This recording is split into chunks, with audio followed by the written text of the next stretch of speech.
Sanctum of Domination. It is out, for those who might not be aware, and with it, the fate of Sylvanas Windrunner has been revealed. And as promised, we need to talk about it. But before we begin, spoilers. Spoilers for 9.1, the Sanctum of Domination and Sylvanas. If you don't want spoilers, do not watch this video. Come back later if you feel so obliged. I'll wait.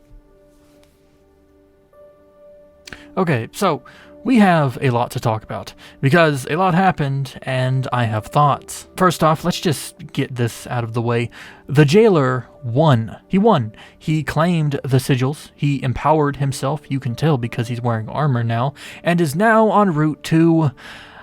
where? And I ask because it's never actually stated. Like 8.2, the raid concluded and no direction was given as to where the next patch will be set. Will it be on Azeroth, as people have been speculating? Will it be in the mall once again? Or will it be in another realm similar to the Big Four we've all grown so accustomed to? Well, no, no, and no. Our next destination along this crazy journey into the afterlife will be the Sepulchre. Now, you might be asking, Dave, what the hell is the Sepulchre? Which I would respond with, we don't know. We don't know. We know almost nothing about it, except the fact that it was a key place in the jailer's plans. And we learned this all the way back during the questing campaign after heeding the warning of the Primus. Bring my warning to the Archon, the Winter Queen, and the Sire. They must see to our defenses. Do not let Zoval reach the Sepulchre. Then once again, we learned about it in Chapter 4 of 9.1's campaign by the same person. If Zoval obtains all 5 sigils, nothing can stop him from reaching the Sepulchre. This must not come to pass. And this same sentiment was even echoed by Sylvanas in the cinematic of today's topic. Cannot let him reach me. So while this cinematic may not have been very clear as to what's going to happen next, many things are and have already been. The jailer has the sigils, he has his vessel, his armor, and so it is time to make a trip to the Sepulchre and do something. What that something is, we don't know. All we know is that the Sepulchre is a place you're able to unravel reality and do bad guy things. In which I should mention, I have a theory.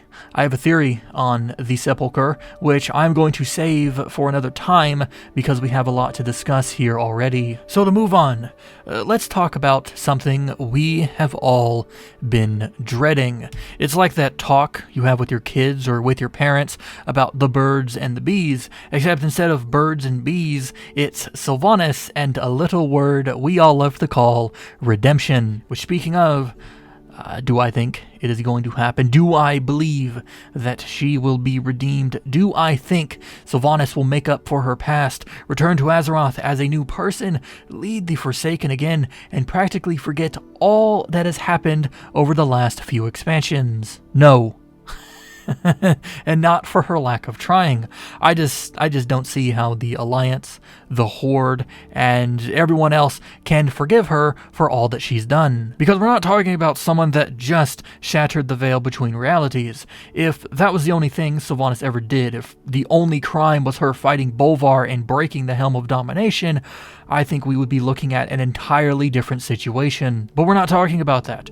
We're talking about a leader who betrayed her people, nuked her own city, ordered the burning of Teldrassil, and engaged the Alliance in an all-out war that she instigated using a position of power that was stolen from those who were more deserving. For those who always bring up Illidan when referencing redemption, all he did was take a couple vials from the Well of Eternity, give himself over to the Fel, and claim more and more power in order to beat the Legion at their own game. One is doing morally questionable actions to defeat a cosmic threat that wishes genocide on the universe. The other is doing morally questionable actions to circumvent her own fate. But here's the thing.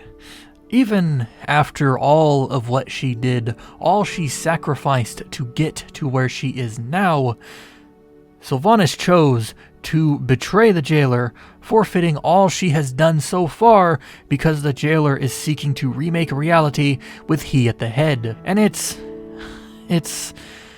odd that it happened because it doesn't necessarily fit with what she has done. In fact, I think it would have been better if the jailer just decided to abandon her, forcing Sylvanas to switch sides, if at all. After all, he has what he needs now. He doesn't need her anymore. Like I've pointed out in the past, after Anduin was made to serve the Maulsworn, Sylvanas was no longer needed. She was just as useful as Helia after she gave Sylvanas her Valkyr, or as useful as Muzala after he promoted the Banshee to War Chief. So it was already going toward the idea of him betraying and abandoning her, and not the other way around. And I get that they're trying to make Sylvanas seem independent, that she doesn't desire to serve, that as servitude is all she's done and is the last thing she wants. But then you remember she was more than happy to go and serve the Horde. She even said so herself to Garrosh Hellscream. What difference is there between you and the Lich King now? Isn't it obvious, War Chief? I serve the Horde. But now she has a problem with serving? Well, I mean, I guess there's a difference. She willingly sided with the Horde, and the jailer will forcefully subjugate her, as with everyone else. He is the bad guy after all, and bad guys do bad guy things. Spoilers if you did not know that. But even with that in mind, that was his plan all along, to undo reality as it is, to elevate himself above the cosmic powers and take what he believes is rightfully his. Now, if we figured that out pretty early on, Sylvanas should have been able to understand the same thing, as she spent way more time by his side than we have against him. And the only way a story like this works is if the character follows through. Even if Zovaal is bad, he is still her best chance at circumventing her fate, so she would rather go down with the ship than jump overboard. But then, despite all of that, it was her own morality, the very thing anchoring her to the fates, that drove her to betray Zovaal. So, look, how it was presented, it does not make much sense. In fact, it would have been better if Sylvanas received that missing portion of her soul before betraying Zovaal, which could then make that missing piece her moral compass. And I think that's something to note. The jailer reunites Sylvanas with the missing piece of her soul, the one taken by Frostmourne after her transformation into a Banshee. Now, maybe I'm wrong, but it seemed as if Sylvanas didn't know he had it. After all, it was already established that the jailer was withholding information from the Banshee during the Battle of Ardenweald. And I actually really like this idea. I like the fact that the jailer has these different things to lord over those who are helping him. And I like it mainly because it reinforces the fact that the partnership between Sylvanas and Zovaal was not truly one of mutual benefit, but of forced servitude, the very thing Sylvanas hates with a passion. But this is where it really gets me. If you have that kind of power over a person, if you have a way to force their loyalty, why would you then just go and give it up? Wouldn't it be better to keep it, hold it over her head? Even if she's not useful to you anymore, you still don't want her siding against you and ruining all your plans. I mean, she knows them, surely. She's been with the jailer long enough. Really, the only way it really makes any sense is if the jailer believes that nothing can stop him now. Or maybe he believes that a Sylvanas reunited with the missing piece of her soul is much more weaker than what she was before. Let's say that this missing piece of her soul was her humanity, or the moral compass, let's say, and it was a thing that made her feel. She's gonna have to now deal with all the stuff she did and let the full weight of it really bear on her soul, which could place her into this guilt-ridden state of uselessness. And I think that gives a reason, a weak reason, but it is a reason enough as to why the jailer could have did this. Really, All we can hope for is that the upcoming Sylvanas novel answers many questions when it comes to her, the jailer, and the motives of either. Although, it's still early. I know people hate that phrase, but it's true.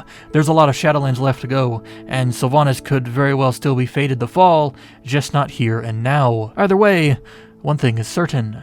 Sylvanas, regardless of what she does or who she sides with, continues the trend of being an absolute failure at everything she does. She couldn't save Silvermoon from the undead. She couldn't kill Arthas. She failed to keep herself alive on numerous occasions. She failed to capture more Valkyr. She failed to lead the Horde. She failed to keep control of her own people. She failed to convert Anduin willingly. She failed to acquire the sigil of the Winter Queen, and now she has failed to control her destiny and betrayed her best chance at a new beginning. You can argue against many of the directions her character has taken, but you cannot say she isn't consistent. If you have any questions or comments about this video, Warcraft, or its lore, you can leave them in the comment section down below, and I'll be sure to read each and every one of them.